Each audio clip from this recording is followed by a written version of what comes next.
So what we think is actually happening now is EM is recovering. I mean, we're seeing an environment where growth for the most part in EM is quite healthy, between 4 and 6%. Inflation is under control. The expectation of US interest rate hikes are more of a gradual backdrop, really essentially of a sign of an improving global economic backdrop. So we think we're back to more of a virtuous environment. And as a portfolio manager, when I talk about, we're excited about specific opportunities, we are able to construct a portfolio today that is trading at low 12 times earnings levels. We have a dividend yield that's north of 3%. We're seeing return on equity improving. Today it's around 14%, projected at 15%.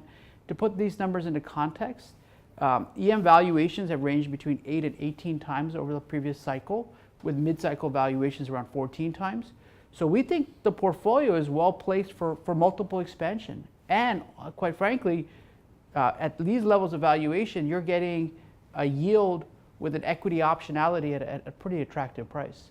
Where the stock-specific opportunities or the idiosyncratic opportunities present themselves is in some of our investments. We have an investment in a bank called Sberbank, which is the savings bank of Russia.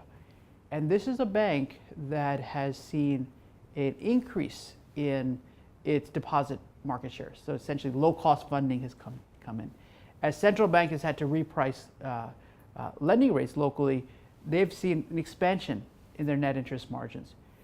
And what that has meant is investors that were able to roll up their sleeves are able to find that you're able to buy a very strong franchise at a little over book value that's generating close to 20% level of return on equity, which quite frankly is very attractive.